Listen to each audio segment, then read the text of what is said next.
Welcome, we're so happy you tuned in tonight. Before we get started, I'd love to know, where are you watching from? Drop it in the comments.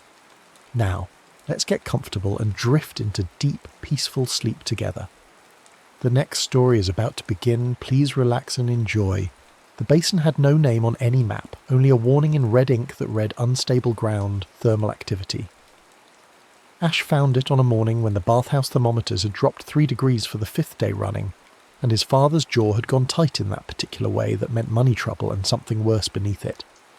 The trail up was one he'd run 100 times, switchbacks carved into pumice and ash, but he'd never pushed past the closed barrier before. The wood was old, half-rotted, easy to duck under. Beyond it the path narrowed to nothing, and the trees gave way to stone. Basalt columns rose from the valley floor like a forest petrified mid-reach. They weren't scattered or tumbled, but arranged, perfectly hexagonal, locked together in a lattice so precise it looked engineered. Ash stopped at the rim and counted. 6 rings of columns spreading outward from a central grate, each ring made of hundreds of black pillars fitted so close you could barely slide a knife between them.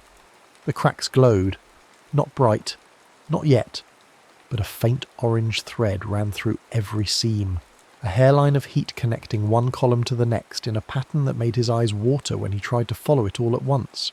The light pulsed, slow, rhythmic, like a heartbeat made of stone. He descended without thinking, feet finding the natural steps where columns had cracked and settled. The air grew warmer with each level, dry heat that tasted of sulphur and old smoke. By the time he reached the basin floor, sweat pooled at the small of his back. The glow cracks formed paths. He could see it now, standing at the centre. The orange threads didn't just connect randomly, they swept. A molten filament as thick as his wrist traced a route from one side of the hex lattice to the other, moving with the slow inevitability of a sundial's shadow. It slid through the cracks between columns, and where it passed, the stone ticked. Not loudly, just a faint crystalline ping, like glass striking glass. Ash watched the filament complete its arc and begin another. The pattern repeated. A colossal clock face, rings for hours, filaments for hands, and time measured not in seconds but in the mountain's own slow burning. He might have stood there until sunset, hypnotised by the rhythm, but something glinted in a fumarole niche carved into the central grate. He knelt, reached past the heat shimmer, and his fingers closed around something smooth and cold. The orb fit perfectly in his palm. Mint blue glass or crystal, cool enough to frost his skin where he held it. Light moved inside it, not reflected but refracted, splitting into lines that matched the glow cracks around him. He tilted it, and the lines shifted, reorganizing themselves into new geometries. A filament swept close. He stood without meaning to, the orb raised like an offering, and the molten thread passed under his feet exactly as the scene beneath him lit bright orange. The world lurched, not spinning, not falling, just a sense of displacement so profound his stomach dropped and his vision doubled. When it cleared, he was standing in the same spot, same ring, same basin, but everything had changed.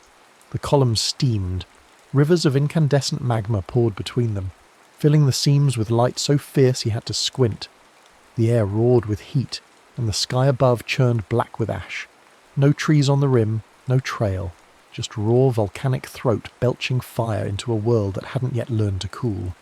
He stumbled backward, breath coming fast, and spun the orb without thinking. Counterclockwise. The filament swept again and the lurch reversed, gentler this time, and he was back in his own present with the evening light going soft and golden over the basin. His hands shook. The orb had gone from cool to cold, frost creeping across its surface in delicate fern patterns. He shoved it in his pack and climbed out fast, not stopping until he hit the closed barrier and the forest swallowed the view behind him. That night the bathhouse thermometers read another degree lower. His father adjusted the flow valves twice, and still the steam wouldn't rise properly in the main pool. Guests complained. His mother smiled and offered discounts and watched the pressure gauges like they might tell fortunes. Ash lay in bed and realised he couldn't remember the last sunburn. Not the fact of it. He knew he'd burned badly at the lake last July, peeled for a week. Kiahi had laughed at him. But the sensation, the heat on his skin, the tight ache, the way cool water had felt like mercy. The memory was there in his head, intact and detailed, but all the warmth had been wrung out of it.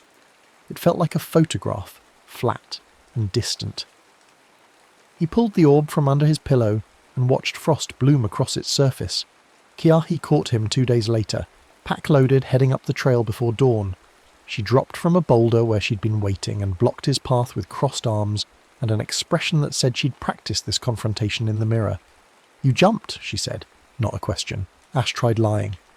"I don't know what—" "You came back from somewhere yesterday with no colour in your face and eyes like you'd seen a ghost, and you didn't text me for 16 hours, which means either you died or you found something you think is too dangerous to share, and I know you didn't die because you're terrible at haunting." She held out her hand. "Show me." He showed her. They stood on the second ring, Ash holding the orb, Kiahi with her climbing rope coiled over one shoulder, and her usual expression of fearless curiosity lighting her face. The filament approached, slow and steady, its glow reflecting in Kiahi's dark eyes. "So you just—" she started. "Stand on a seam and raise it when the filament passes," Ash said. "Clockwise for forward, counter for back. Distance depends on which ring you're standing on." "Have you tested all of them?" 3. This one goes back about 30s. Years. The outer ring is maybe a century. Inner rings are less. And the cost. He told her about the sunburn, about checking his other memories that morning and finding more holes, the warmth of his mother's bread, the heat of embarrassment when he'd tripped during a race, the flush of pride after summiting his first real peak. All the sensations leached away, leaving only the facts. Kiahi listened without interrupting, then walked a slow circle around the centre grate, studying the pattern of filaments, 6 of them now, overlapping in complex curves, each tracing its own ring at its own pace. "It's cooling the mountain too," she said finally. "Your house runs on these springs. If you keep jumping—" "I know." "So we figure out the rules and we stop."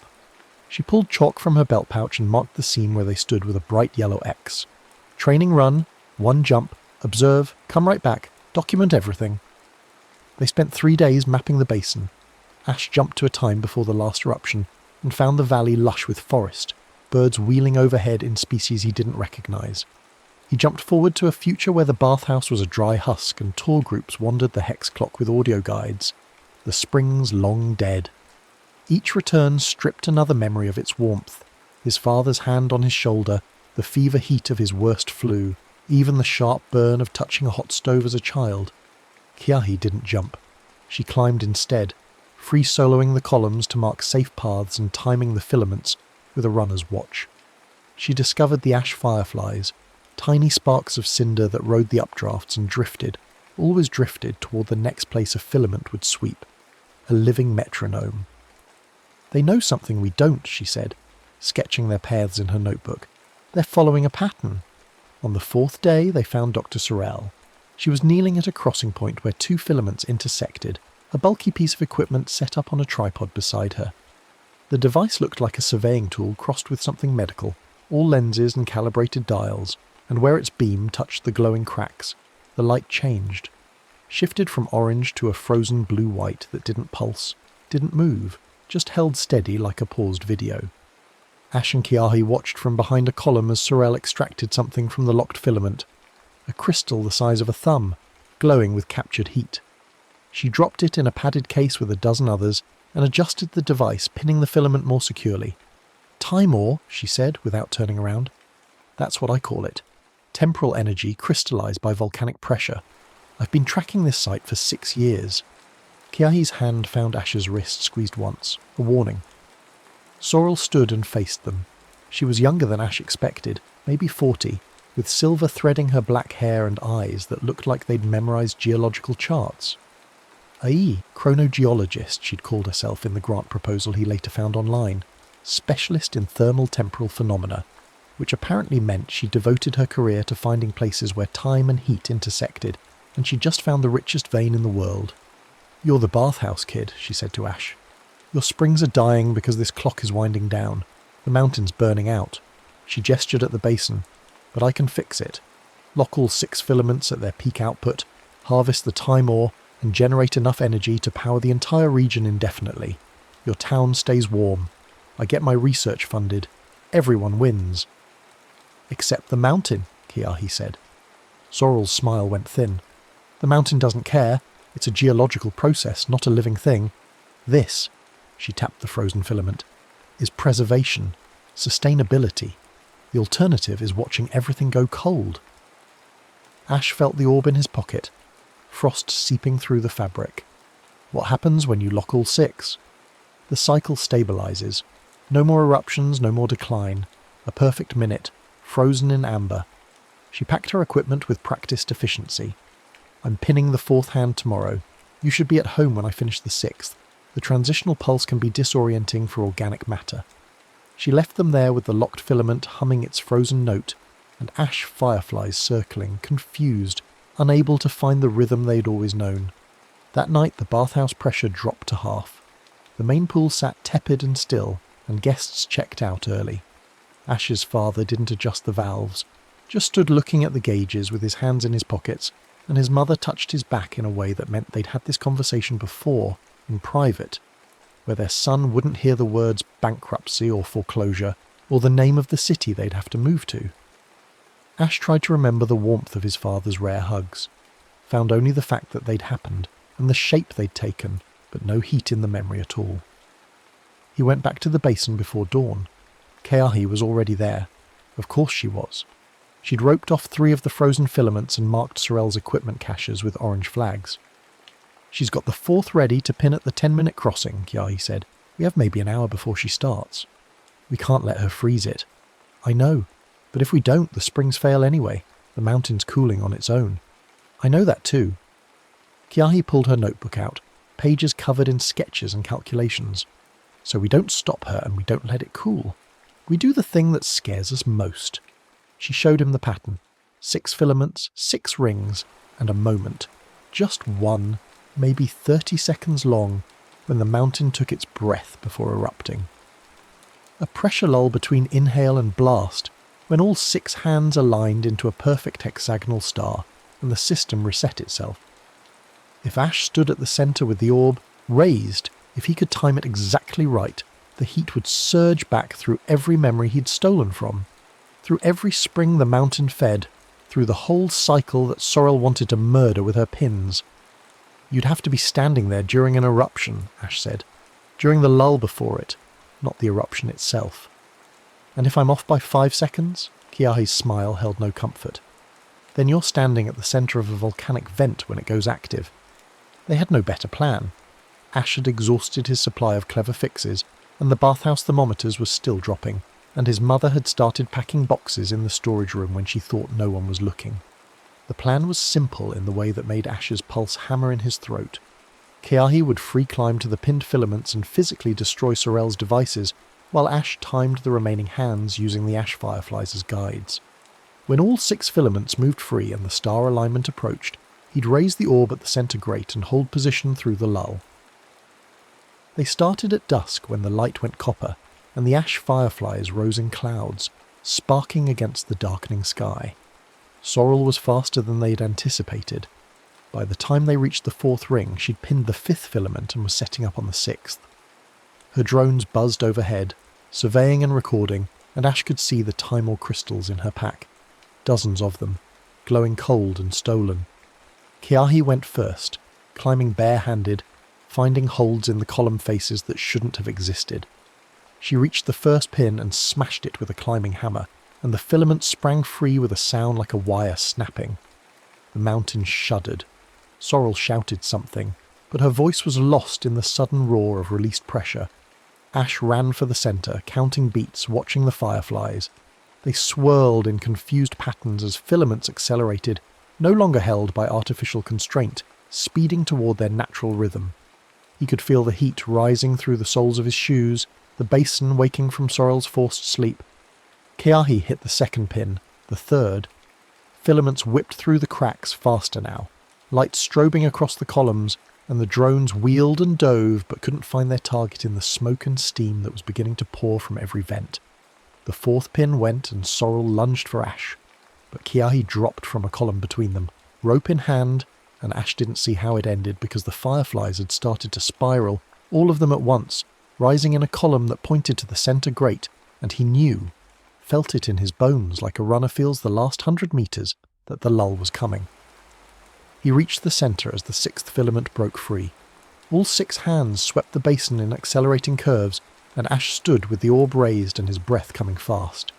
The mountain inhaled. He felt it in the sudden vacuum, the way all.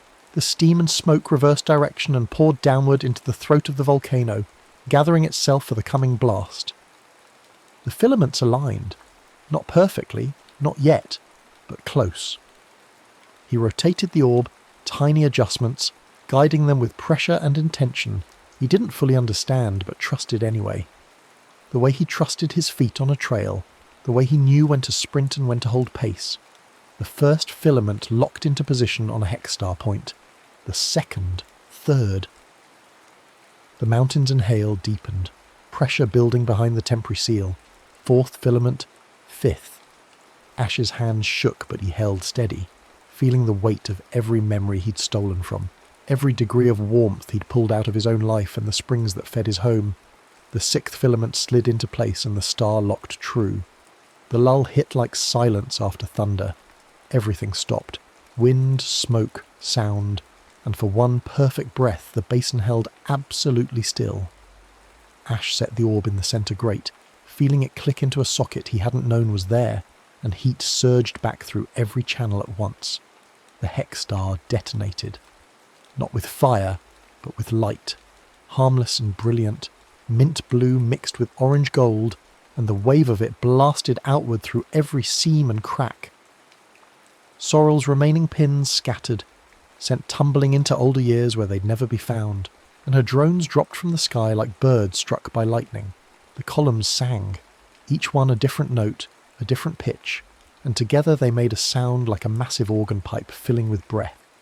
The mountain vented clean, not erupting, just releasing, letting pressure equalise through 1,000 small fumaroles instead of one catastrophic blast.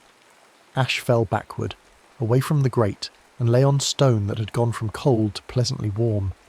Above him the sky cleared, and ash fireflies danced in lazy spirals, following filaments that moved again with their ancient, reliable rhythm.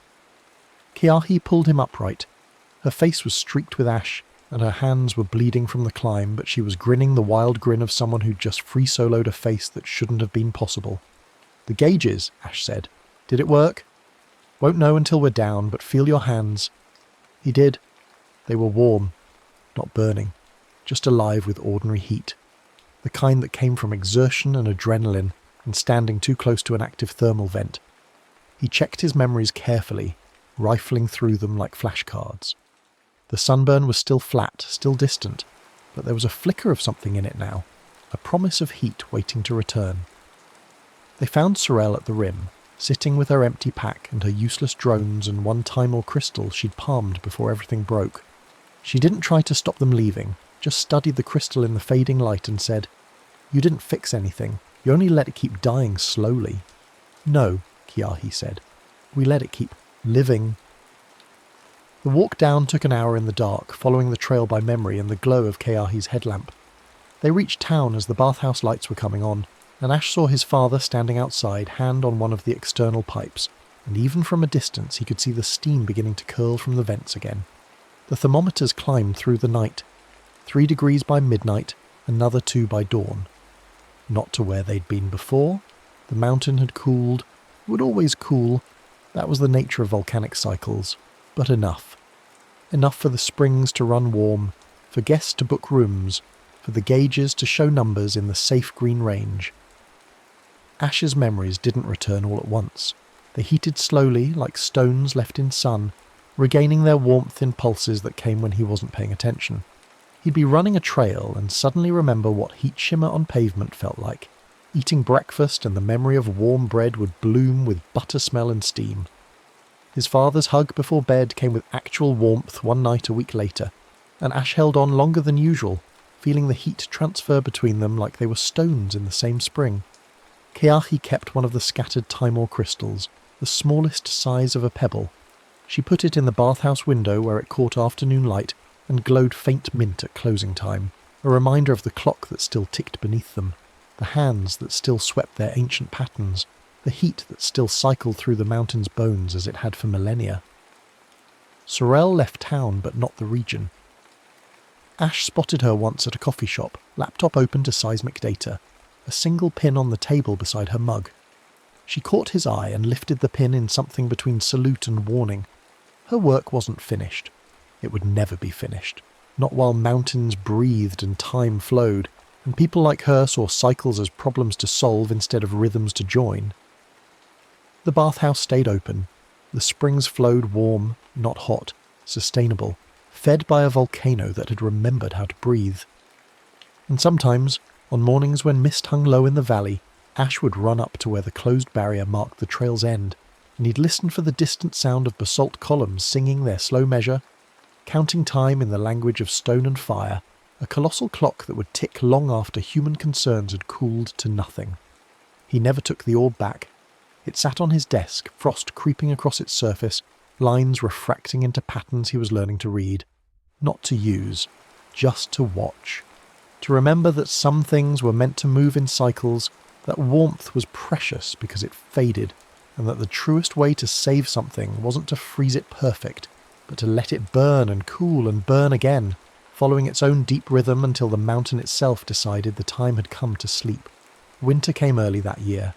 The first snow fell in October, unusual for the region, and it dusted the rim of the basin in white that looked almost ceremonial against the black basalt.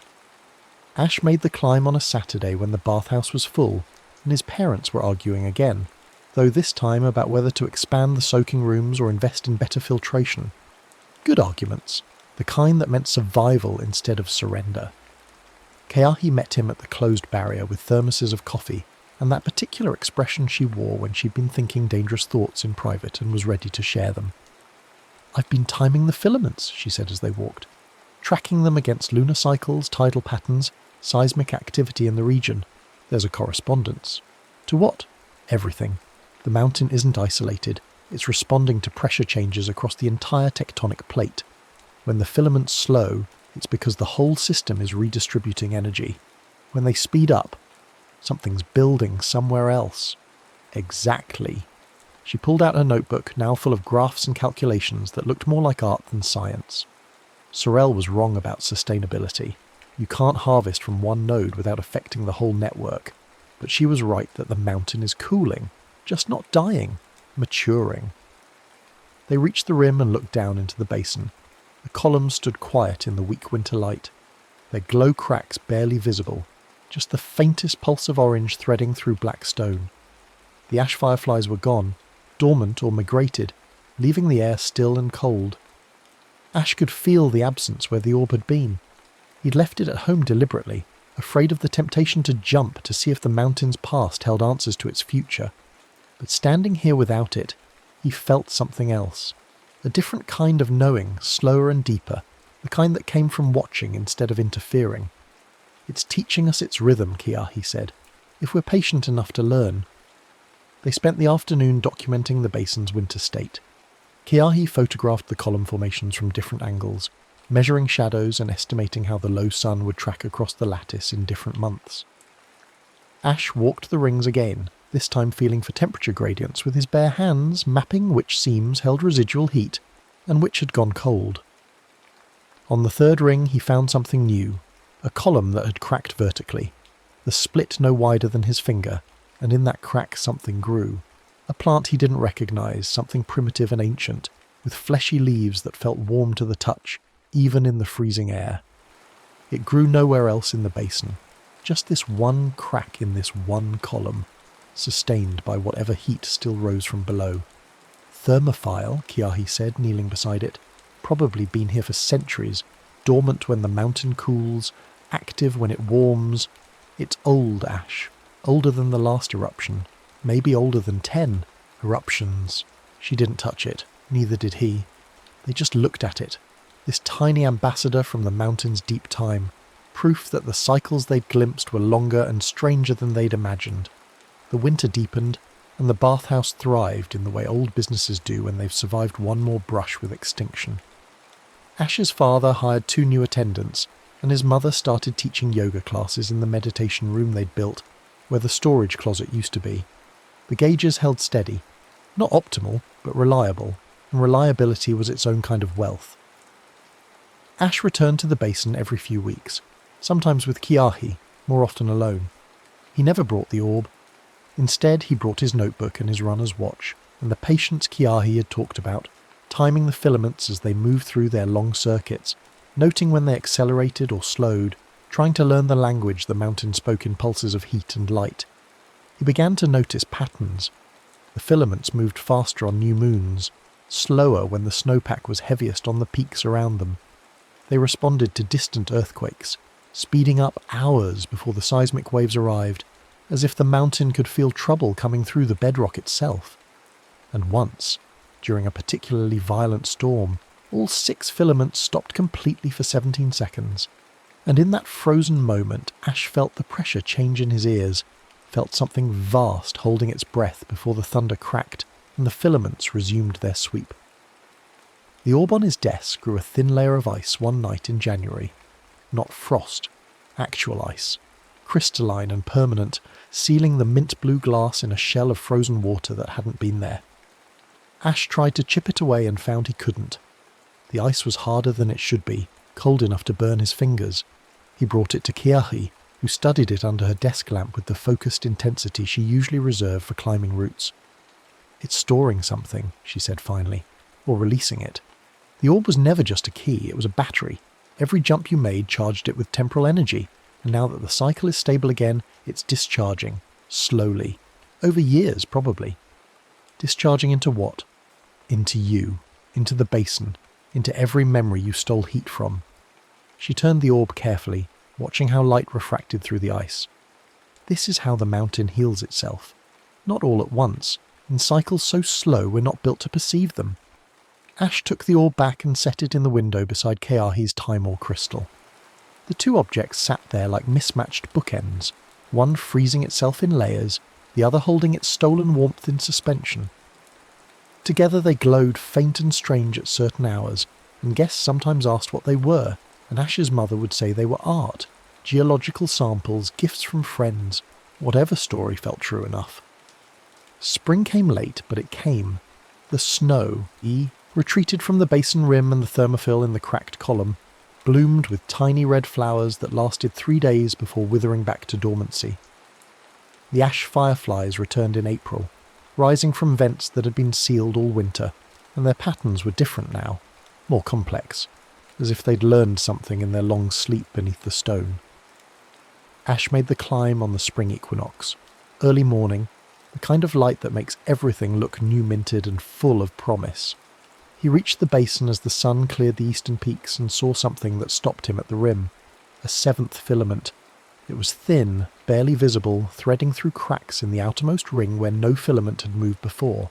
Its glow was different too, not orange, but gold, pure and bright, tracing a path that spiraled inward toward the centre instead of sweeping around the rings.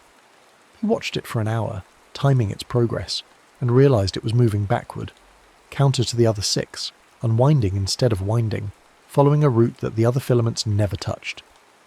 Kiahi arrived before noon, summoned by his text, and they sat together watching the 7th hand trace its impossible course.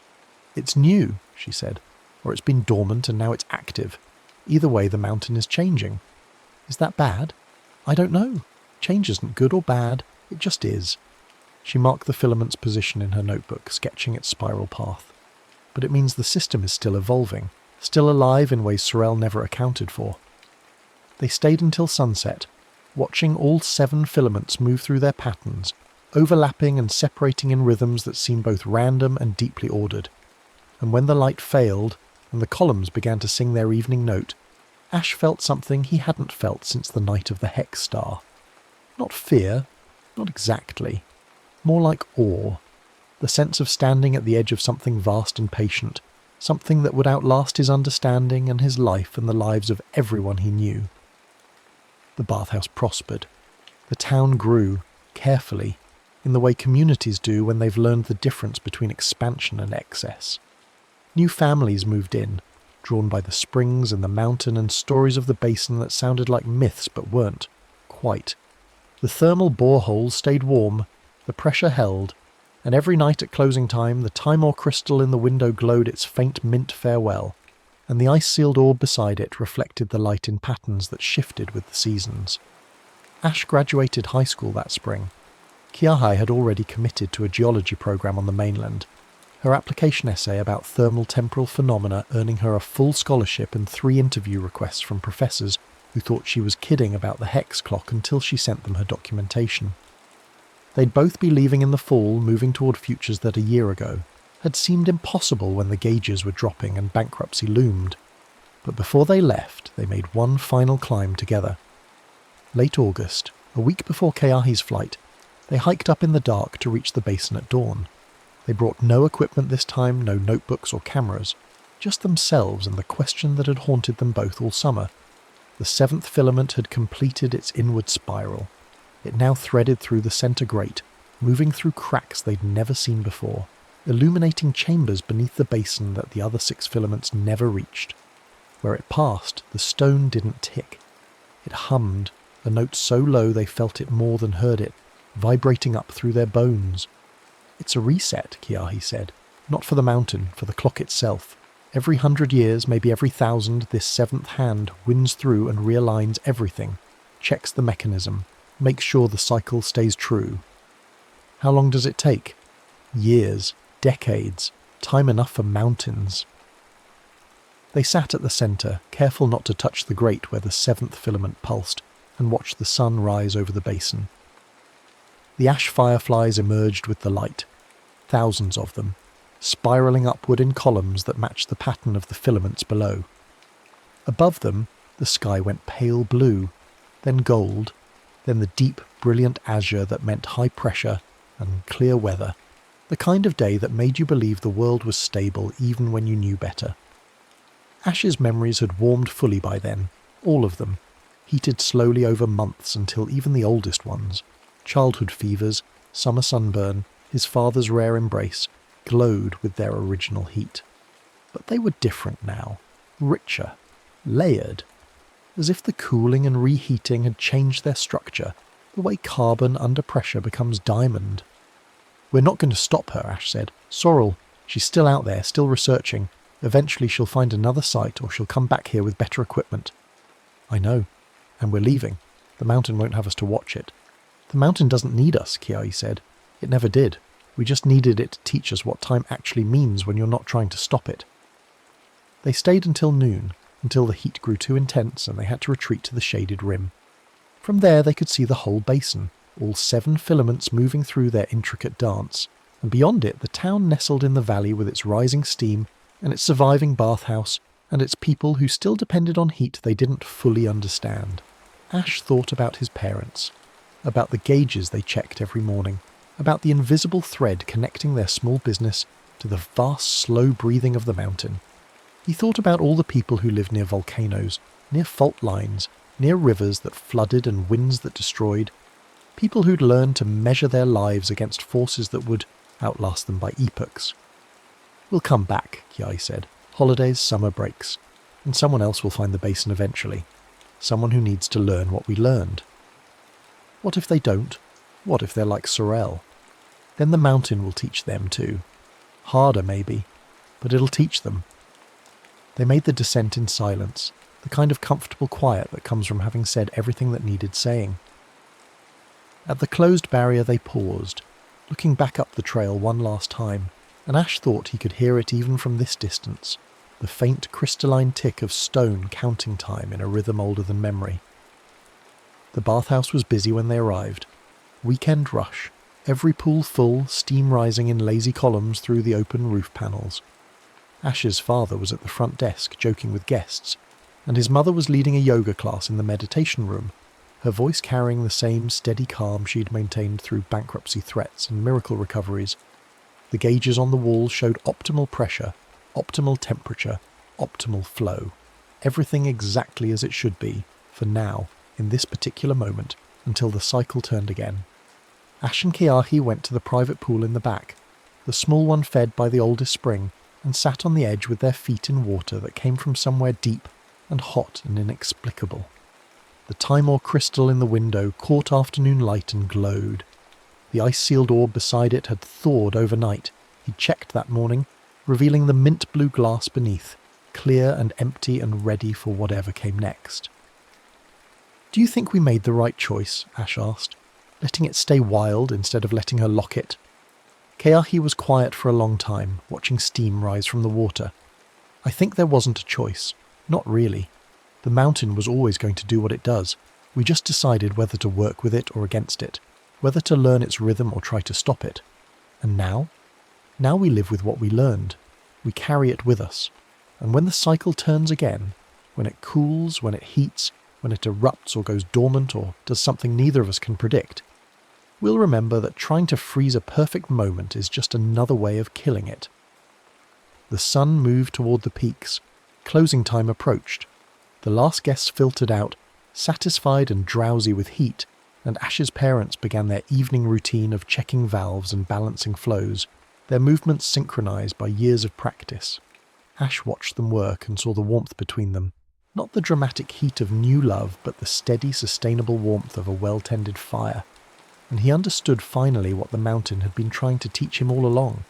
That warmth wasn't meant to be hoarded or frozen or extracted. It was meant to cycle, to move through systems, through seasons, through the bones of the earth and the memories of those who lived above it. Take too much and the system cooled. Try to hold it forever and it died in your hands. But let it flow, let it breathe, let it follow its own deep rhythm, and it would return. Not always when you wanted, not always as much as you needed, but enough. Enough to live by. The orb sat in his bedroom window through his last week at home. He'd wake in the night sometimes and see it glowing faint mint in the darkness, the frost patterns on his window echoing the refracted lines inside the glass. Once he dreamed he was standing in the basin, and all 7 filaments were moving in perfect synchronization, and the mountain was speaking in a language made of heat and time, and he understood every word but couldn't remember any of it when he woke. Keahi left first, early September, her truck loaded with climbing gear and geology textbooks, and 3 notebooks full of observations that would become the foundation of her doctoral thesis years later. They didn't make a ceremony of it, just hugged in the bathhouse parking lot while steam rose around them, and she said, "Check on it sometimes. Let me know if the 7th hand does anything weird." Weirder than existing at all?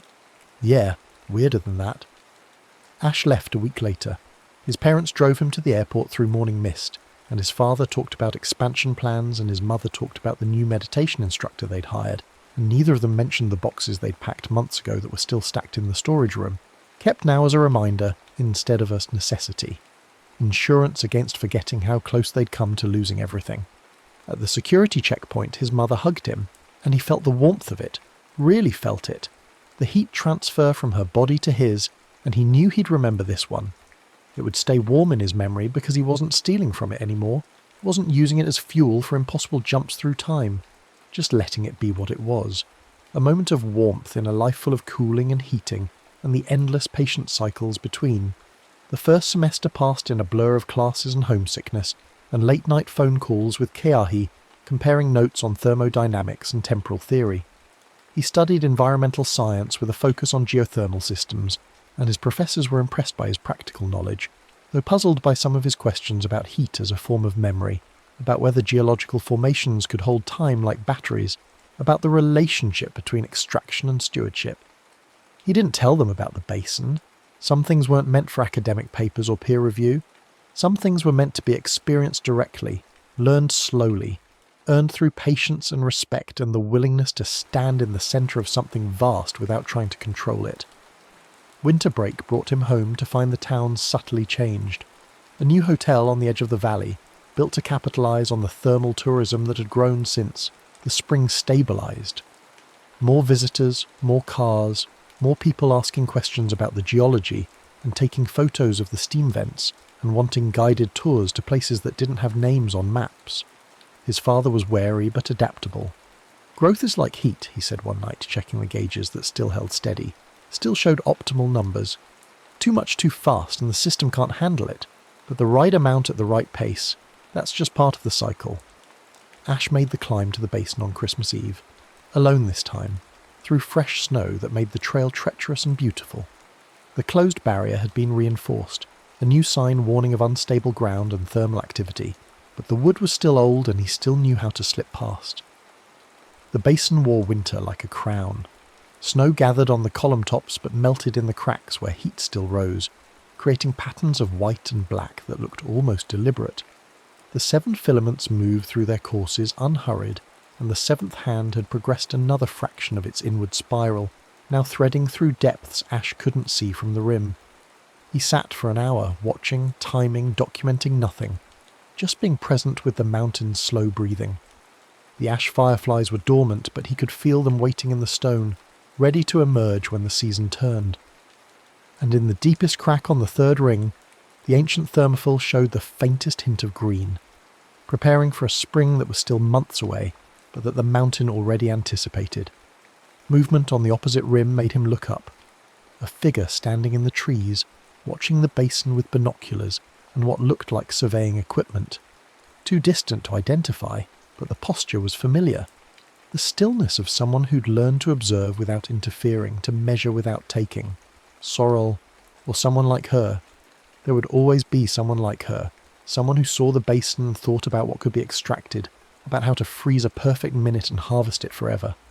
The mountain would have to teach them what it had taught Ash, or it would have to defend itself in the only way mountains knew how, by being patient, by outlasting human ambition, by continuing its cycles until everyone who wanted to stop them had turned to dust.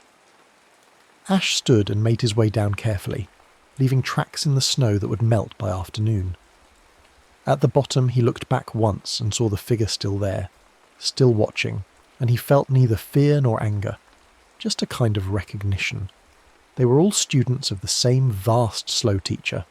Some would learn faster than others, some would learn too late, but the mountain would keep teaching, keep breathing, keep counting time in the language of stone and fire until time itself ran out. The spring semester brought new challenges and new understanding.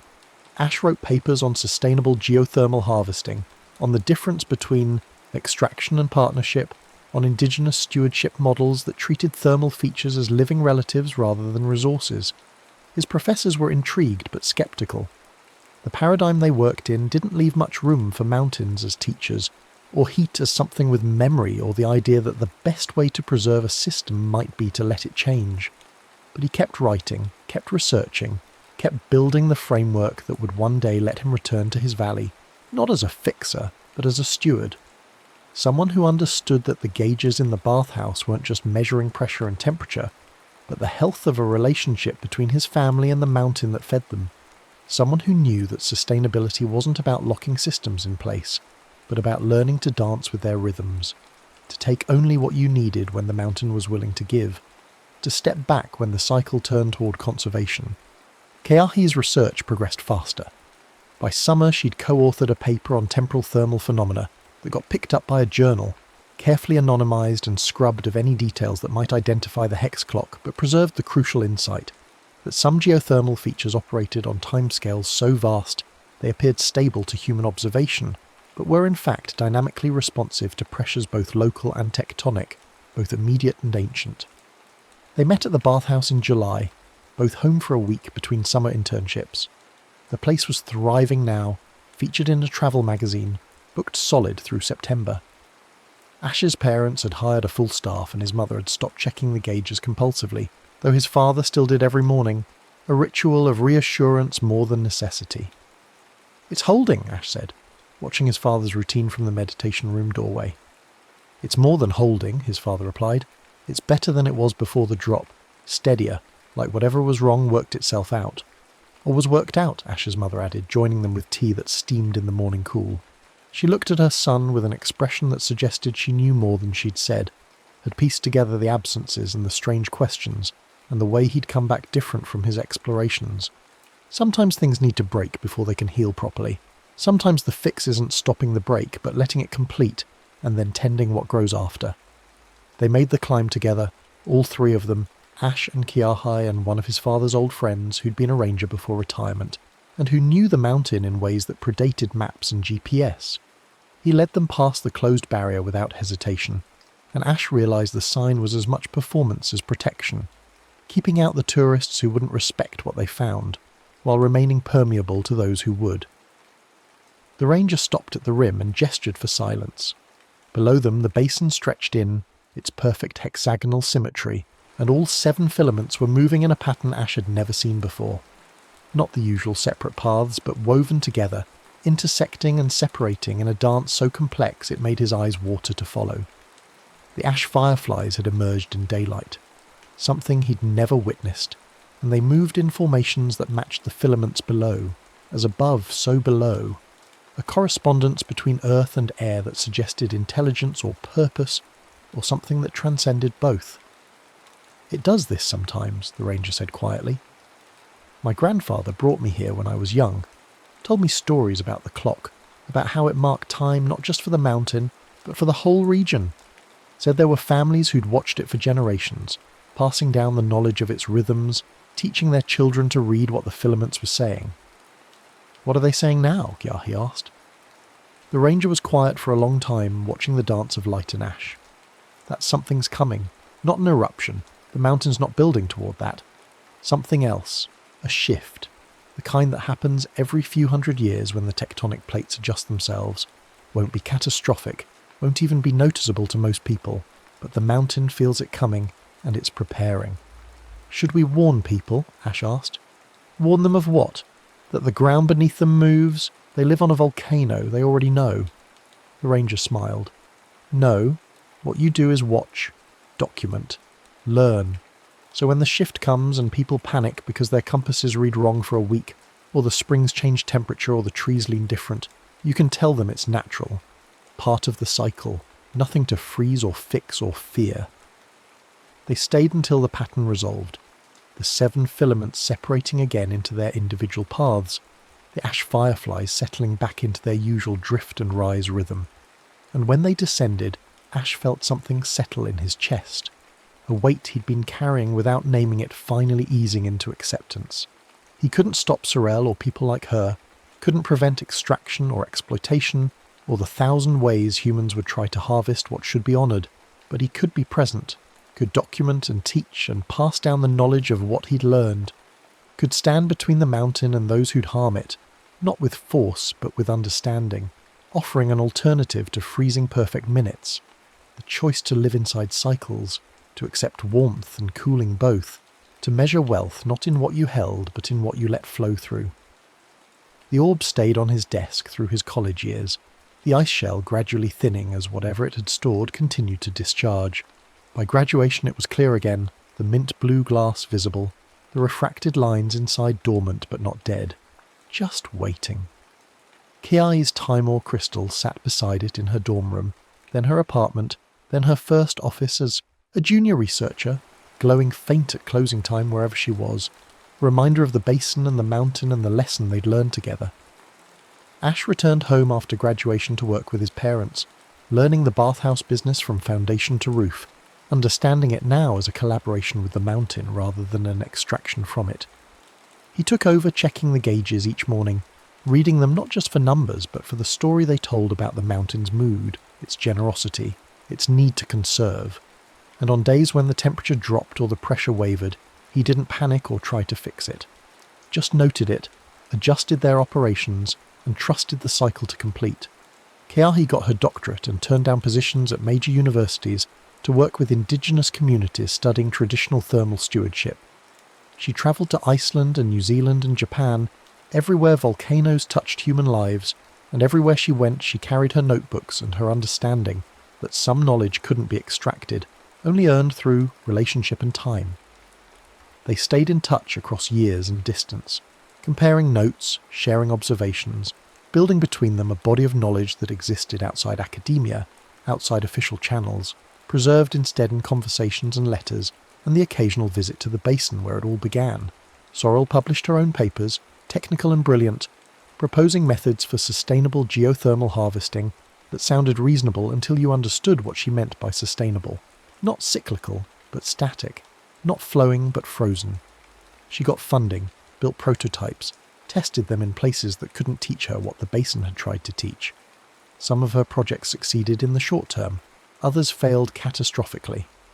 And slowly, through trial and error and equations that never quite balanced, she began to learn what Ash and Kiahi had learned, that you couldn't separate time from heat, that extraction had costs beyond what thermodynamics predicted, that the mountain knew things human measurement couldn't capture, 20 years after Ash first climbed past the closed barrier, he brought his daughter to the basin. She was 7, curious and fearless like Kiahi had been, and she walked the rim without fear while ash fireflies spiralled around her like she was one of the columns they used for navigation. "How many hands does it have?" she asked, pointing to the filaments that swept the cracks. 7, Ash said. 6 that count the hours and 1 that counts something longer. Years, maybe, or centuries. "Can I touch it?" "The clock?" "No. You watch it. Learn from it. Let it teach you about time and heat and how things that seem permanent are really just moving very slowly." She seemed to accept this, standing quiet beside him, as the filaments traced their paths and the mountain breathed beneath them.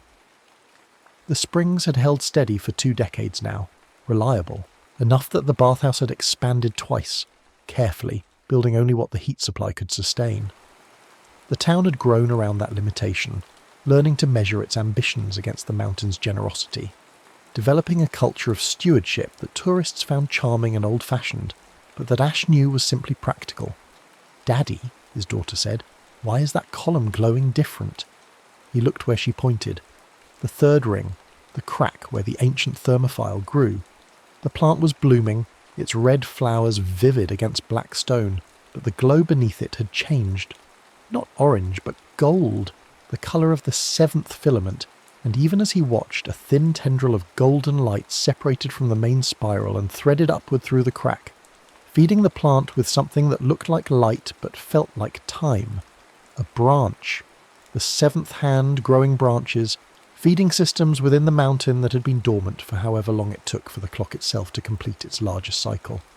Ash had never seen this, had no documentation of it in his notes, or Kiahi's, or any of the records the Ranger's family had kept, which meant it was rare, maybe once in a millennium rare, maybe once in the mountain's entire life. He pulled out his phone to take a photo, then stopped, put it away. Some things weren't meant to be captured or documented or shared. Some things were meant to be witnessed in silence and held in memory, where they'd warm you through long winters and cold doubts, and the times when you forgot why you'd chosen stewardship over extraction, relationship over resource. "What is it?" his daughter asked. "It's the mountain growing," Ash said, "changing, becoming something new while staying exactly what it's always been." They watched until the golden tendril faded, reabsorbing into the 7th hand spiral, and the thermophile's flowers began to close, their brief moment of glory passing back into dormancy. And when they descended, his daughter asked questions the whole way down, about heat and time and whether mountains dreamed and whether the clock ever stopped. And Ash answered what he could and said, "I don't know," to the rest, teaching her the same lesson the mountain had taught him, that not knowing was okay, that mystery was as important as knowledge, that some questions were meant to be lived with rather than solved. The bathhouse glowed in the valley below, steam rising from its pools to meet evening mist, and somewhere in one of those pools his wife was soaking after her shift at the clinic, and his parents were checking gauges out of habit more than need, and Kiahi was probably calling from whichever volcano she was studying this month, and Sorel was testing another prototype that would work or wouldn't, but would teach her something either way. The mountain breathed beneath them all, patient, vast, counting time in rhythms too slow for human comfort, but perfect for the work of shaping, continents and teaching lessons that took lifetimes to learn. And on Ash's desk at home, the orb sat clear and empty and ready, its frost completely gone, its ice fully discharged, waiting for the next time someone needed to learn what time meant when you stopped trying to freeze it.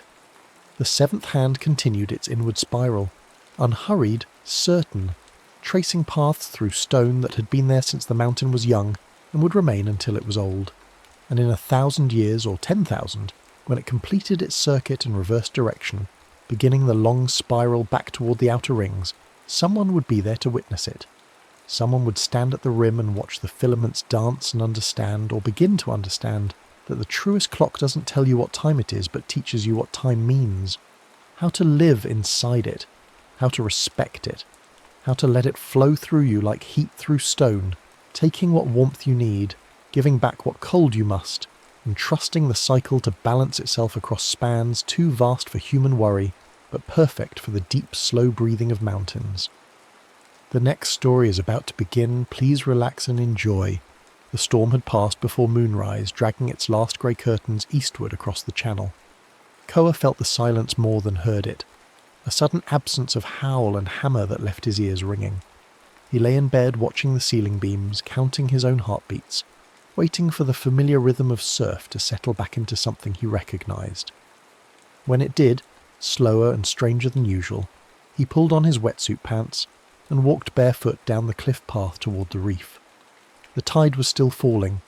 He could see it in the kelp lines, the way they hung slack against the rocks like broken rigging. His headlamp caught silver flickers in the shallows, schools of something small and nervous.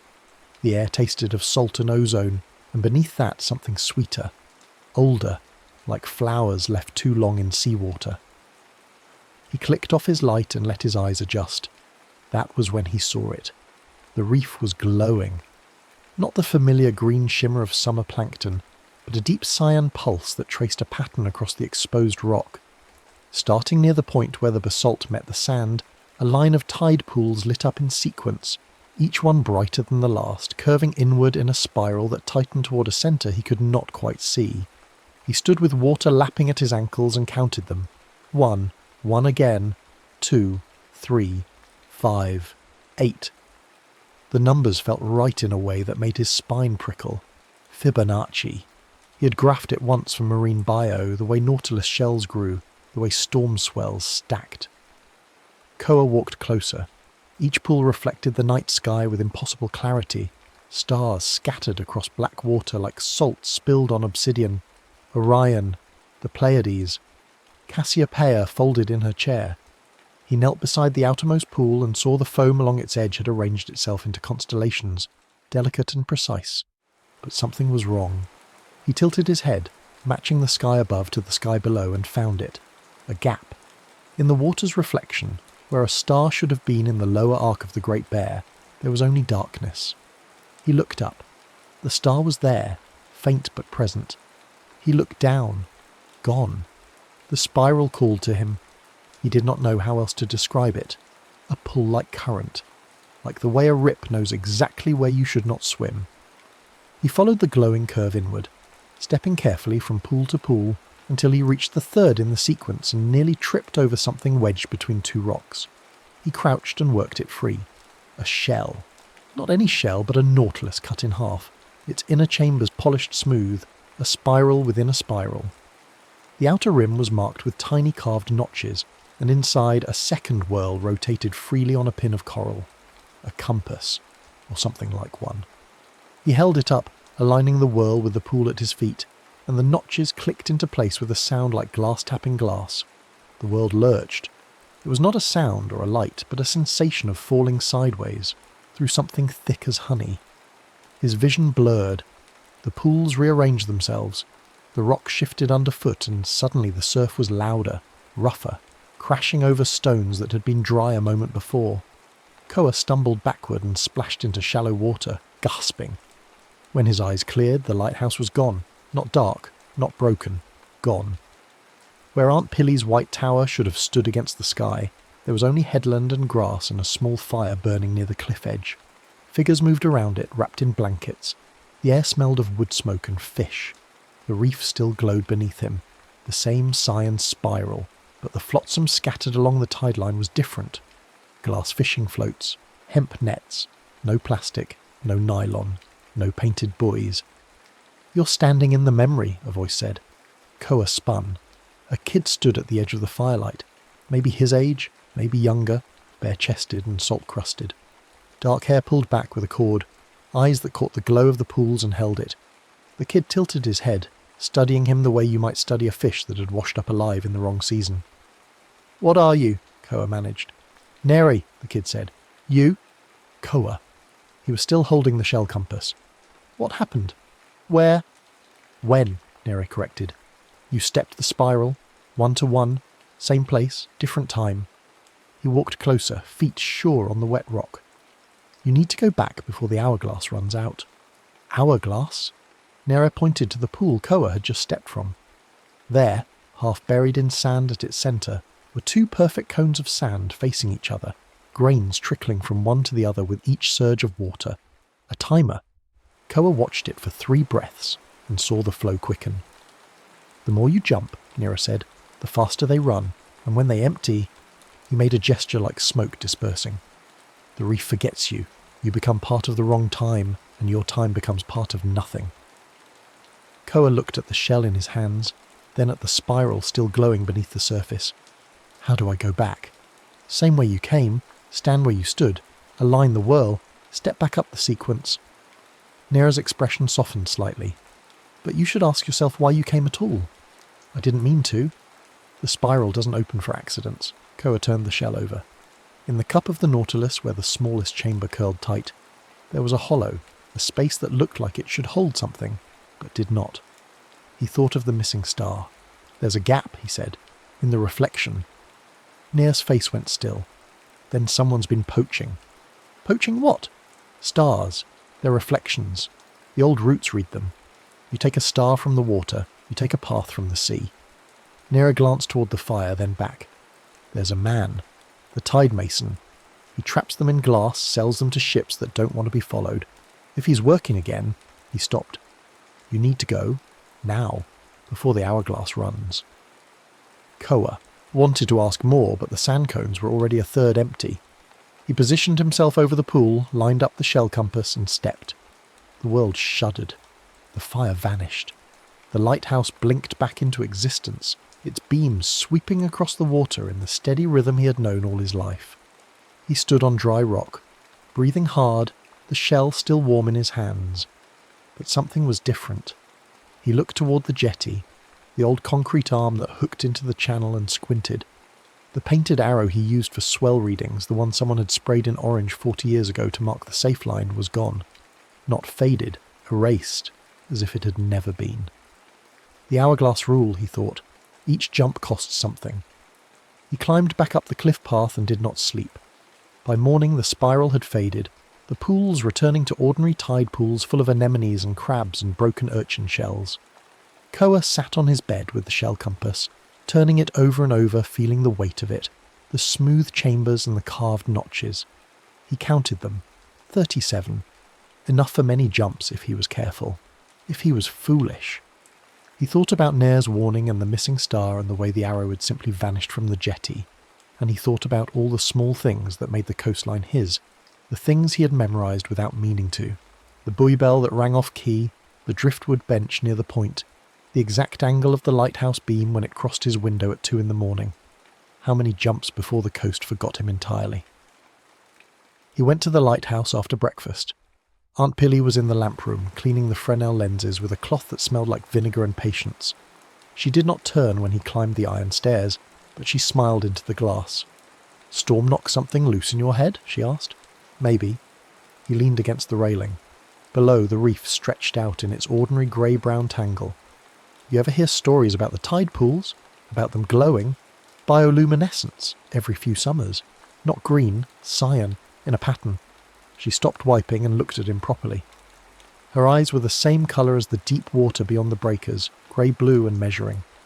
Your grandfather used to say the reef had a memory, that at the lowest tides it showed you things, roots, weather, times that hadn't happened yet or had already passed. She set down the cloth. I always thought he meant metaphorically. What if he didn't? Aunt Pilly studied him for a long moment, then picked up her radio mic and clicked it twice. Static hissed. This is Pilly at Point Refuge. Weather update at 0900. Swell dropping. Northwest 4 feet at 14 seconds. Winds light and variable. Next report at noon. Over. She hung the mic back on its hook. If the reef's showing you something, Koa, you pay attention, but you don't go playing with things you don't understand. The ocean's got rules older than maps. He nodded and left, but he already knew he would not listen. The next low tide came after midnight. Koa was waiting. The spiral bloomed again, brighter this time, and he walked it with the shell compass in hand, memorising the angles, the distances, the exact placement of his feet. This time he stepped 2 pools in sequence. 1, 1, 2. The world bent. When it straightened, he was standing in daylight, the sun high and hot, the reef baking under a sky that was more white than blue. The year felt older, heavier.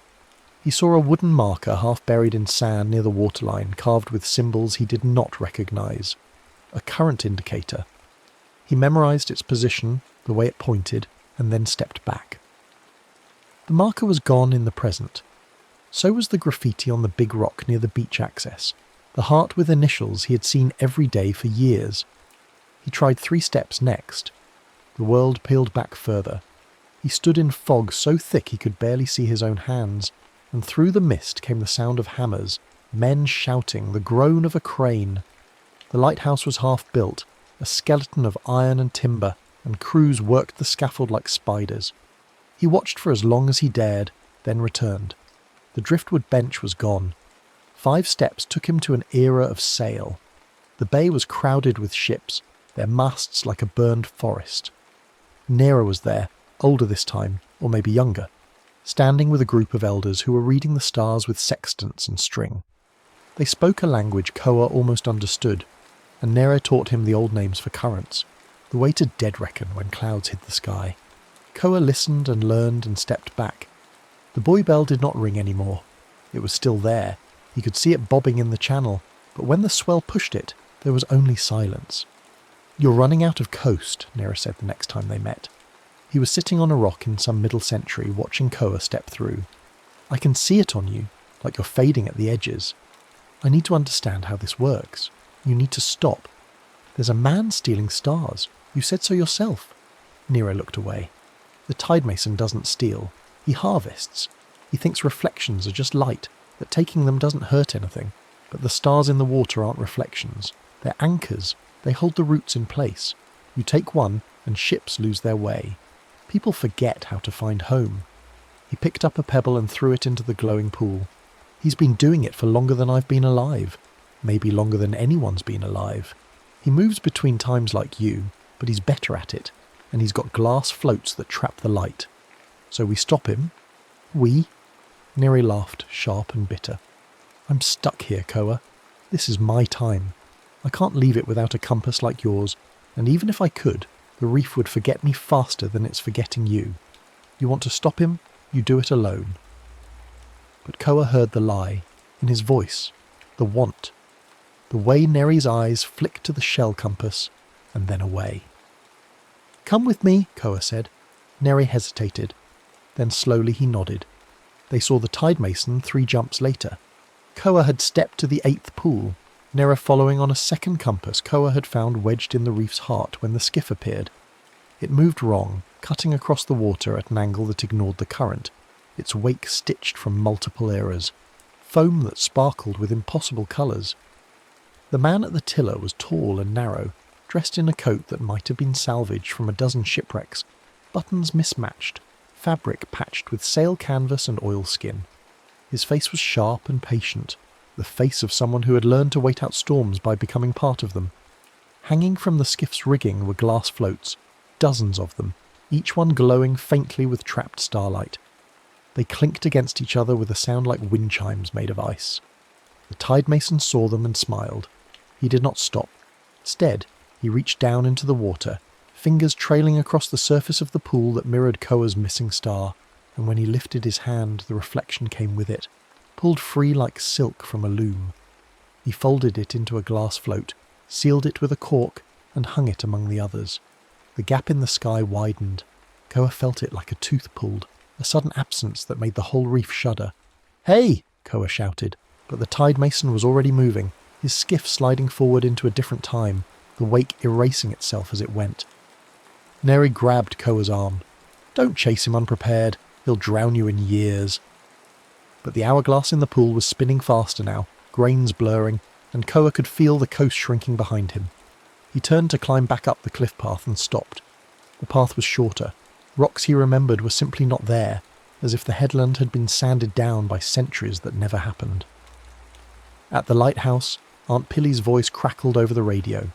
This is Peely at point, at..." Static swallowed her words. "Weather report. Swell. Bay name. I don't..." The transmission cut out. Koa ran. He burst into the lamp room and found Aunt Peely staring at a chart on the table, her finger tracing a coastline that was drawn wrong, too short, too smooth. Bays that should have names were labelled with question marks. "What is this?" she whispered. He's taking the navigation, Koa said. Someone's stealing it. Who? The tide mason. She looked at him like he had started speaking in storm surge. Koa, I know how it sounds, but it's real. The spiral, the jumps, the missing star. If I don't stop him, the whole coast will disappear. The reef will forget us, and we'll forget the reef, and none of this. He gestured at the lighthouse, the lenses, the carefully maintained beam that had guided ships for 100 years. None of this will have ever mattered. Aunt Pilly sat down. The chart. She walked to the window and looked out at the reef. The ordinary grey-brown reef that held no glow in daylight. And then she turned back to him. What do you need? Time, and a way to triangulate the missing star. If I can get its angle from 3 positions, I can reconstruct the reflection and trap it back into the shell. But I need to do it at slack water, when the tide's breath holds still between ebb and flow. She checked her tide chart. Slack's in 4 hours, just after dawn. Then I've got 4 hours to catch a man who can move through centuries. Not alone, you don't. She picked up 3 handheld signal mirrors from the emergency kit. These, reflective, waterproof, plant them at measured points, and you can bounce light between eras. Should work for starlight too. She pressed them into his hands. And Koa, come back. I've already lost enough family to the ocean. He hugged her, quick and hard, and then he was running. The spiral was already glowing when he reached it, even though the sun had not yet set. Something was wrong with the timing. The hourglasses in every pool were spinning fast, grains flying, and the reef itself seemed to pulse, unstable, as if it could not decide which era it belonged to. Nair was waiting at the centre, his face grim. He's reversing the sequence, Nair said, running it backward. 8, 5, 3, 2, 1. It's pulling the tides out of order. If he finishes, the whole spiral collapses and everything it's holding in place, roots, memories, coastlines, goes with it. Then we stop him now. They stepped together, moving fast through the sequence, chasing the tide mason's wake through decades and centuries. The reef at night, phosphorescent and wild. The reef under a whaleboat's shadow in 1850, harpoons flashing. The reef in 1926, fogged and strange. A boardwalk built along its edge that would burn down before Koa was born. Each jump the hourglasses spun faster, and each return Koa felt his own time fraying. The painted arrow was not just gone, but forgotten. When he tried to picture it, the memory slipped away like water through his fingers. They found the tide mason at the spiral's centre. He was standing in a pool that had not existed before, or maybe had always existed, and they had simply never seen it. The glass floats hung around him, glowing with stolen stars, and in his hands was Koa's star, the missing piece, folded into light and glass and silence. You're persistent, the tide mason said. His voice was calm, almost kind, but misguided. These stars are wasted here, spilled across water that no one navigates anymore. I'm preserving them, selling them to people who remember how to use the old routes, who won't let the skills die. You're erasing the routes, Koa said. Every star you take makes the coast forget itself. The coast has no memory, only the people do, and they're forgetting anyway. The tide mason held up the float containing Koa's star. This is insurance. Power over weather, control of passages. It's worth more than the rocks it reflected on. It's not yours. Neither is it yours. The tide mason smiled. But I'm willing to negotiate. Step aside, let me finish the reversal, and I'll leave you a coast. Small, stripped, but still there. Fight me, and the spiral closes with you inside it. Nair moved first. He had found a kelp line, thick and strong, and he whipped it around the skiff's rigging, yanking hard. The boat tipped. Glass floats tumbled, clinking, rolling across wet stone. Stars spilled from some, pouring back into the pools like luminous rain. The tide mason snarled and kicked Nair backward, then wrapped the kelp around Nair's wrists, binding him. Koa lunged. He grabbed for the float with his star, but the tide mason was faster, older, practiced. He shoved Koa toward the edge of the centre pool, where the water was deep and black and moved in ways that had nothing to do with tide. Koa felt himself tipping, the hourglass beside him almost empty, grains down to the last few. Then he remembered the mirrors. He pulled them from his pocket and threw one to Neri, who caught it left-handed and held it up despite the kelp binding his wrists. Koa planted the second mirror in a notch of rock at the pool's edge, angling it toward the sky. The third he held himself, tilting it until the geometry aligned. 3 points, 3 reflections, the missing star's angle reconstructed across eras and time. "Now!" he shouted.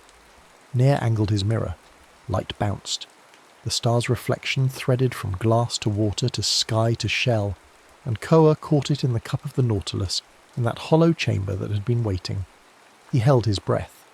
The Tidemason reached for him, but the water had already begun to change.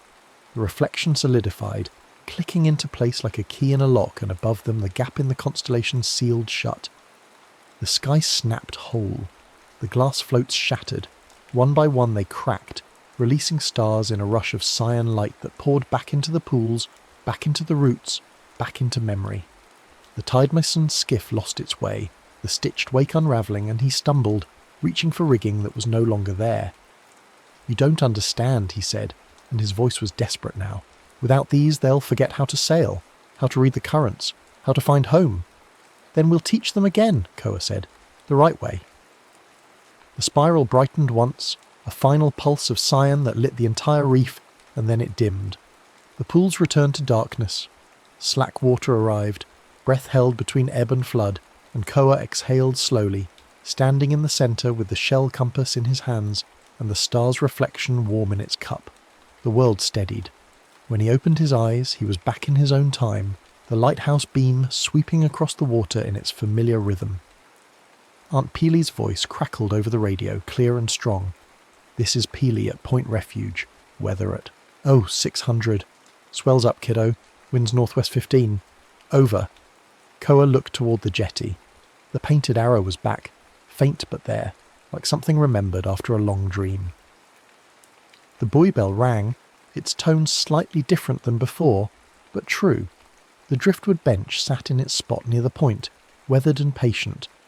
He walked to the cliff edge and found a cairn of shells, carefully stacked above the tide line. When the light hit it right, its shadow pointed straight to where the spiral began. Near's mark. A message. In his pocket, the shell compass was still warm, and beside it, a small shard of glass, smooth and always rolling, glowing faintly with a light that had no business existing in any single era. Proof. Warning. Memory. Koa stood on the rocks and watched the tide turn. The reef stretched out before him, ordinary and eternal, holding its secrets beneath foam and stone, and the patient weight of water that had always known how to keep time. He thought about the hourglasses, the grains still trickling somewhere beneath the surface, and he thought about all the small things that made a coastline home, the bells, the arrows, the exact angle of light at dawn. He would not step the spiral again, not unless he had to. But he kept the compass, and he kept the glass, and when the moon went dark and the tide pulled low, he walked the reef and counted the pools in sequence, making sure they were all still there. 1, 1, 2, 3, 5, 8, 13. The numbers felt right, the way a wave feels right when you catch it at the perfect moment, the way home feels when you have been away too long and return to find it exactly as you left it, except for the small ways it has changed, the small ways it has remembered you. The Tidemason was gone, his skiff scattered across eras that would not hold him, but the roots remained, written in starlight and salt, in the memory of a reef that glowed cyan at the lowest tides, and whispered old names to anyone patient enough to listen. Koa listened, and the coast, for now, remembered. The next story is about to begin. Please relax and enjoy. The quarry woods smelled of limestone dust and wild mint the evening Leo first saw the light.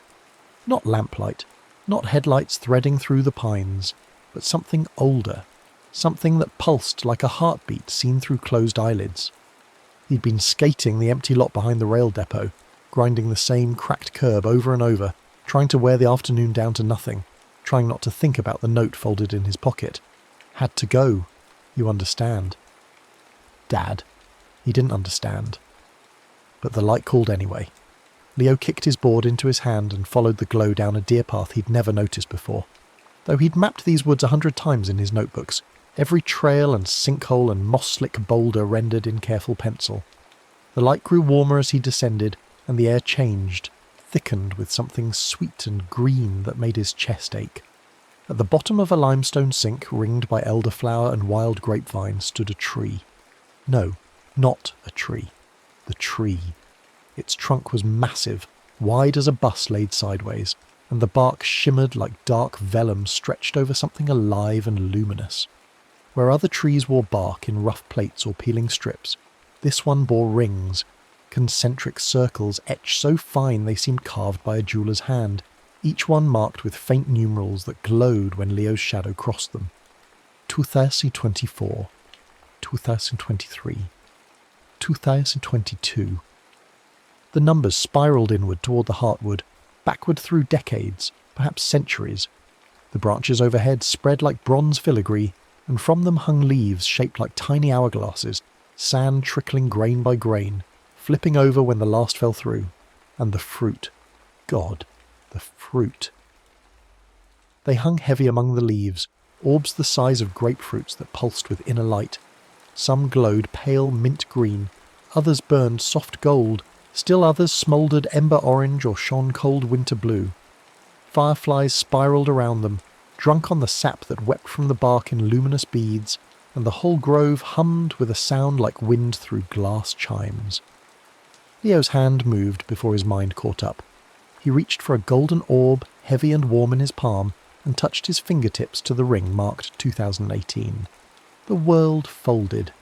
He stood on a sidewalk he knew, sunlight thick as honey, the smell of hot asphalt and somebody's sprinkler going full blast in the yard behind him. Across the street, outside the old pizza place that had since burned down, Dad stood talking to someone Leo didn't recognise, laughing, actually laughing, the kind of full-body laugh Leo hadn't heard in years. Dad looked younger, lighter. The weight hadn't settled into his shoulders yet.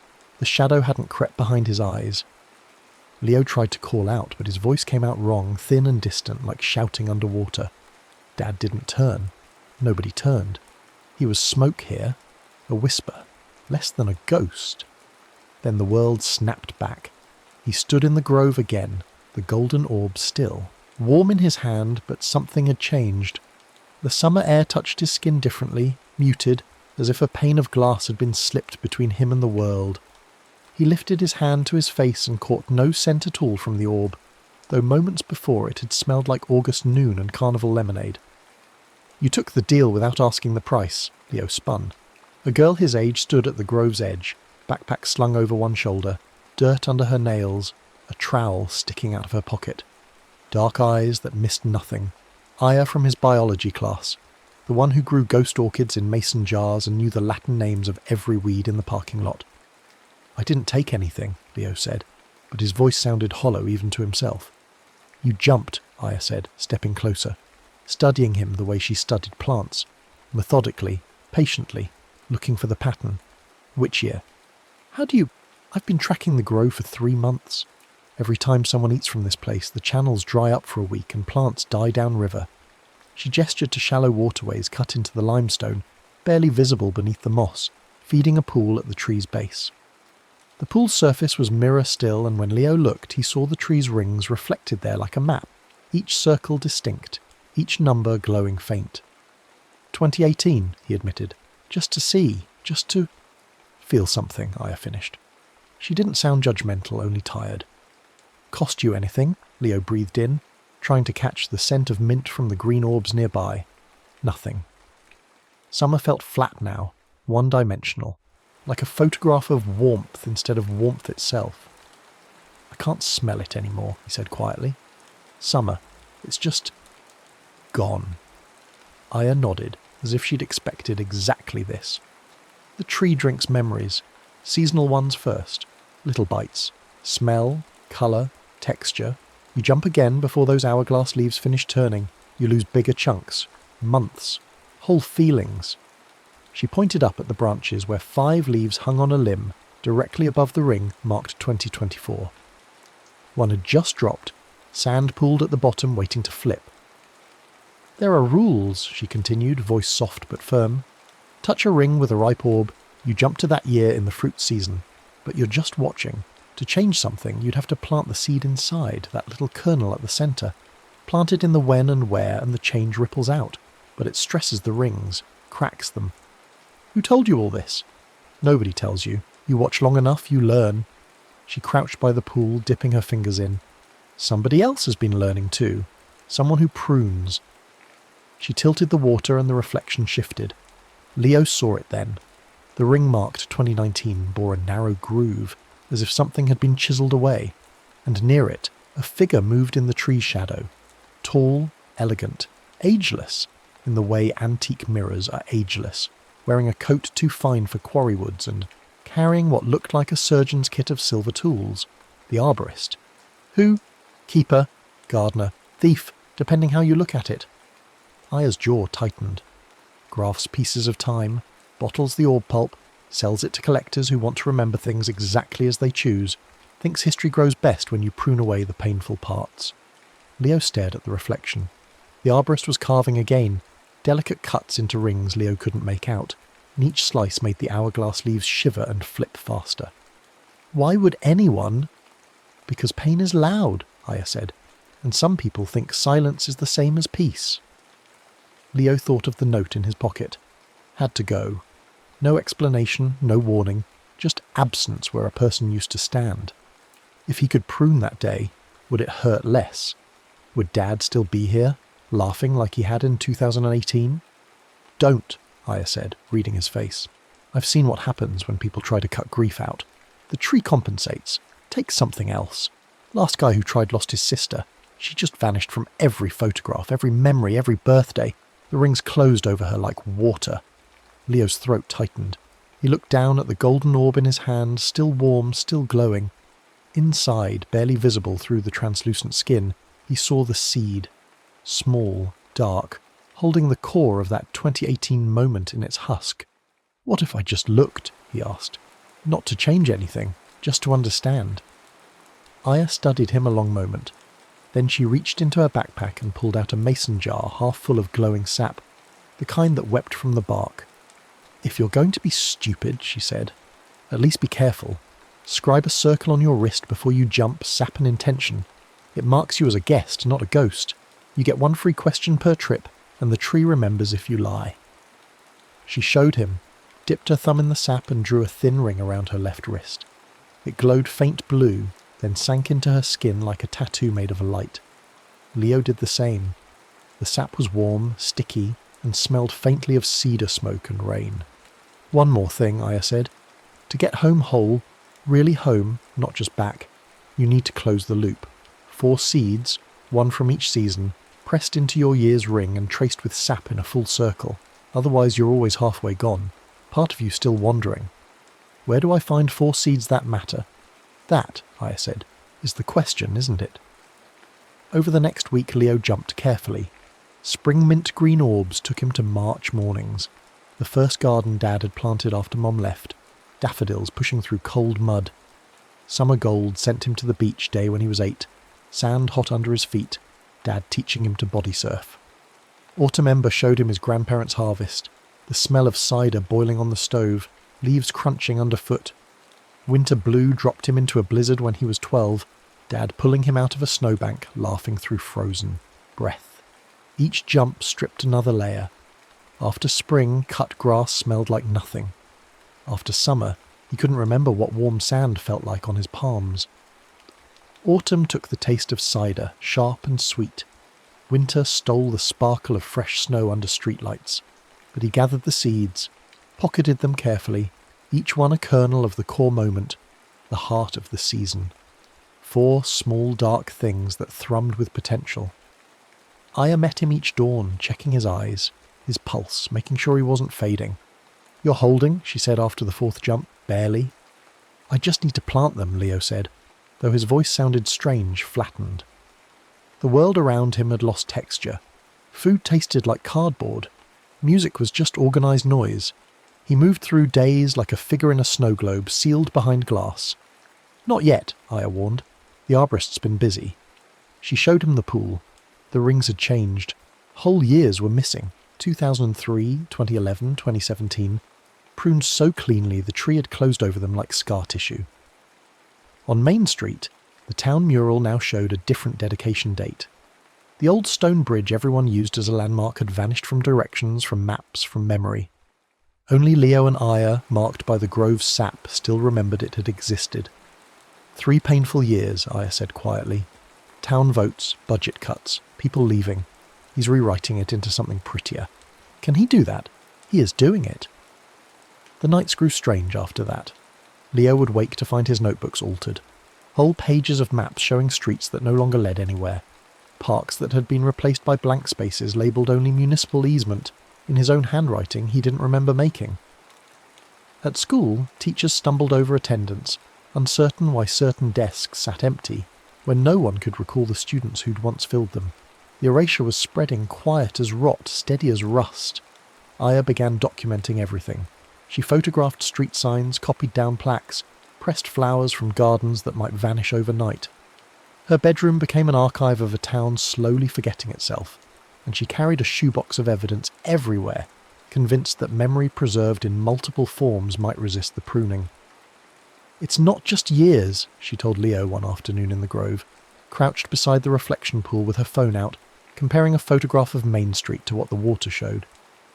"He's taking moments within years now. Selective cuts. My mum's bakery closed in 2015. I remember the going out of business sale, remember carrying home the last loaves. But look." She showed him the reflection. The ring for 2015 was smooth, unblemished. In the image on her phone, the bakery had simply never existed. In its place stood a dry cleaner that looked decades old, its sign weathered as if it had always been there. "That's not possible," Leo whispered. "The tree makes it possible, and the arborist makes it permanent." Aya's hands shook as she put the phone away. He's not just pruning pain anymore, he's curating, deciding what version of the town gets to be real. That night, Leo followed the firefly sap deeper into the grove than he'd gone before, past the reflection pool to where the limestone channels fed from an underground spring. The water there ran clearer, colder, and when he knelt beside it, he could see farther down into the rings than the pool allowed. The tree's heartwood was visible here, a core of pale wood marked with the oldest years, 1847, 1823, numbers barely legible wrapped in shadow. Something glinted in the water. Leo reached in, fingers going numb, and pulled out a shard of glass no bigger than his thumbnail. It was warm despite the cold spring, and when he held it to the moonlight, he saw an image trapped inside. A woman in an old-fashioned dress standing beside a sapling, hand pressed to its trunk, mouth open, as if singing or crying or both. The sapling was unmistakably the timeline tree, young and thin, its first rings just forming. "She was the first arborist," a voice said behind him. Leo spun, dropping the shard back into the water. The current man stood there, coat buttoned against the night chill, silver tools clinking softly in his pockets. "Before me, before a dozen others," the arborist continued, stepping closer, eyes fixed on the spring. "She planted the tree from a seed given her by someone she loved, someone who died badly, painfully in a year she wanted to forget. The tree grew from that grief, fed on it, and she learned what I've learned, that time is a garden and gardens must be tended. By cutting out what you don't like," Leo's voice was steadier than he felt, "by preventing overgrowth, by stopping the invasive vines of trauma from choking everything beautiful." The arborist crouched beside the spring, trailing his fingers through the water. "That bakery Aya mourns? It failed because the owner's son died. Overdose. The whole family crumbled. The building sat empty for 2 years, windows broken, graffiti, despair. I removed it. Now there's a dry cleaner, steady work, no tragedy. Better, yes? It's not real. It's more real. Memory without pain, history without scars." The arborist stood, and his agelessness suddenly seemed less like beauty and more like absence, as if time had given up trying to touch him. "I'm offering you the same mercy, Leo. Let me prune the year your father left. He'll wake tomorrow in your house, making breakfast, whole and happy. You'll remember him that way, only that way. And what gets erased to make room? Does it matter? 3 small rings, years no one cherishes." Leo thought of Aya's shoebox, her photographs, her pressed flowers. Someone had cherished those years. Someone always did. The painful ones maybe most of all, because they were the years that taught you what mattered, what was worth holding, worth fighting for. "I'm not trading," Leo said. The arborist's expression hardened. "Then you're wasting the tree's gift. And mine." He turned and walked back toward the trunk, and Leo heard the soft metallic whisper of the saw being drawn from its sheath. The next 3 days were a race against pruning. Leo and Aya worked in shifts, one always at the grove, watching the arborist's movements, counting the hourglass leaves as they fell. Leo's home ring showed 4 leaves down, one hanging by threads, and the stress crack had spread, spiderwebbing toward adjacent years. They tried everything. Aya brought chicken wire to wrap the trunk, thinking they could physically protect the rings. The tree absorbed it overnight, metal vanishing into bark like a stone into water. Leo tried reasoning with the arborist again, offering to help him understand the cost of his work, but the man simply smiled and continued his careful cuts, each one calculated, each one final. "We can't stop him from the outside," Aya said on the 3rd night, exhausted, her archive now filling 2 shoeboxes and a milk crate. "He's part of the tree. He's been drinking the pulp for so long he's more sap than blood." "Then we go through," Leo said. "Through what?" "The tree into it." He pulled out the 4 seeds he'd gathered, each one still thrumming with captured season. "You said to plant them to close the loop, to get home whole. But what if they're not just a lock? What if they're a key?" Aya stared at the seeds. "You want to plant them while you're inside a jump. Make the change from within the year, not from the present. The arborist graphs from outside. We grow from inside. Make the tree remember what it cost to forget." It was a terrible plan. It was the only plan. They waited for a night when the arborist left the grove, disappearing to whatever place he dwelt between tendings. Then Aya and Leo stood before the trunk, each holding 2 seeds, the jar of firefly sap between them. "If this goes wrong," Aya said, "if we get stuck—" "We won't," Leo said, with more confidence than he felt. They each took an orb, Leo a summer gold, Aya a spring mint, and pressed them to Leo's home ring together, fingers intertwined, touching the number 2024 in unison. The world folded, but differently this time. They fell through the bark into the tree itself, into a space that was neither year nor season, but the living map of all years, all seasons, layered like silken shadow. The rings surrounded them, glowing walls stretching up and down forever, and they could see the damage now, not just the pruned years, but the ghost marks where moments had been cut away, leaving the rings hollow, brittle, crying.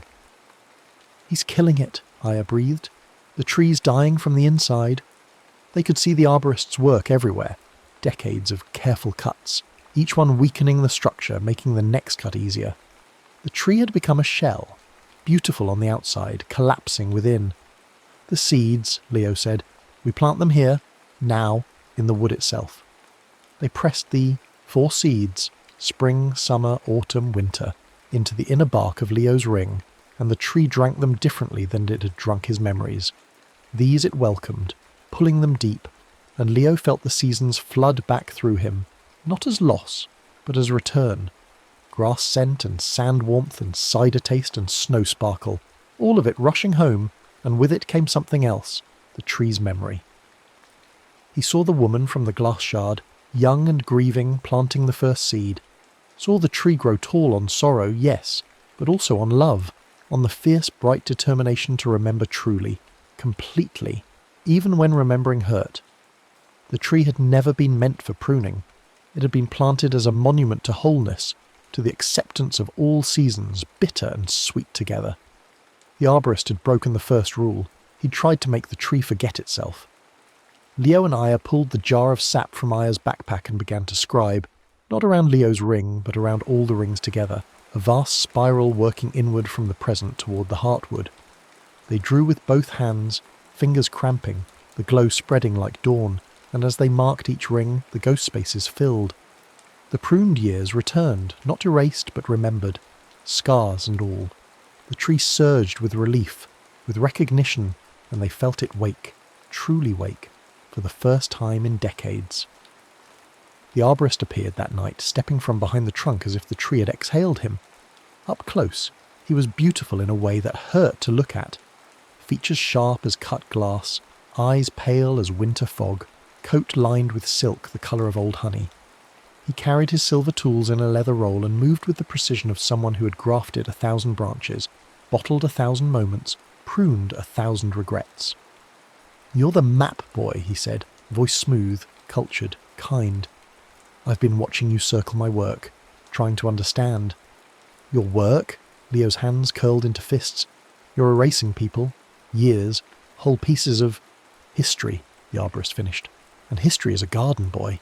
It grows wild if you let it, chokes itself on grief and failure, but with care.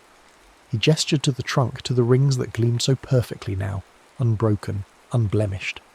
With care, you can shape something worth keeping. By cutting out the hard parts, by letting go of what doesn't serve. The arborist crouched beside the pool, studying Leo's reflection. I see your father left. I see you jumping, looking for him in old summers, trying to find the moment he started drifting. What if I told you I could prune 3 years, just 3, and bring him back, stronger, happier, here? Leo's breath caught. How? The divorce year, the layoff, the accident that took your grandfather. The arborist's voice was gentle, inexorable. Cut those rings, let the tree close smooth, and your father never carried that weight, never broke under it. He stays. It sounded so simple, so clean. What's the cost? 3 rings, 3 years of town history, small ones, nobody remembers them anyway. Leo looked at the pool. The reflection showed him his home ring, 2024, glowing steady. But near it, a hairline crack ran through the bark, stress veining outward from where the arborist had been grafting a new branch over top, slowly choking the year beneath. You're already cutting mine, Leo said flatly. The arborist smiled. Insurance, to make sure you choose wisely. Aya appeared at the grove's edge, breathless, holding a glass flask half full of stolen orb pulp, glowing gold. Leo, don't. Roots erupted from the ground like striking snakes, vine-wrapped and fast, snaring her legs, her wrists, pulling her down into the moss. She cried out, the flask tumbling, shattering against stone. Pulp soaked into the earth, and the hourglass leaves overhead spun wild, flipping again and again. Stop! Leo lunged, but the arborist raised one hand and the roots tightened. Choose, boy. 3 rings for your father, or watch your year split. When 5 leaves fall from your branch, the ring fractures. Streets vanish. Names fade. You become a boy from a place that doesn't exist. 4 leaves had already fallen. 1 hung by a thread, sand racing through its narrow throat. Leo's mind raced. 4 seeds. 4 seasons. If he could plant them, trace the circle, close the loop. But Aya was caught. The arborist was moving, pulling a silver saw from his kit, stepping toward Leo's home ring with the calm focus of a surgeon. I won't trade years, Leo said, voice shaking. Not mine, not anyone's. Then you'll lose them anyway. The arborist set the saw to bark and the tree screamed, a sound like wind through 1,000 empty rooms, like glass cracking under ice. The hourglass leaves flipped faster. The 5th leaf on Leo's branch trembled. Leo looked at the 4 seeds in his palm, spring, summer, autumn, winter. He'd gathered them across time, across loss, across the slow, beautiful ache of remembering. They were heavy with meaning, dense as collapsed stars. If he planted them wrong, in the wrong year, the wrong place, they'd warp the rings further, fracture more leaves, unmake more than they saved. But if he planted them right, Aya caught his eye through the roots, mouthing something, canopy, circle, sap.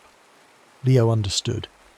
He shoved the seeds in his pocket, grabbed the golden orb still glowing on the moss, and ran for the trunk. The arborist turned, saw him coming, moved to block. But Leo was a skater. He knew how to slip past obstacles, how to ride momentum into impossible spaces. He ducked under the reaching hand, jumped, caught the lowest branch and hauled himself up. The tree welcomed him. Bark under his palms was warm, alive, rough as a father's hand.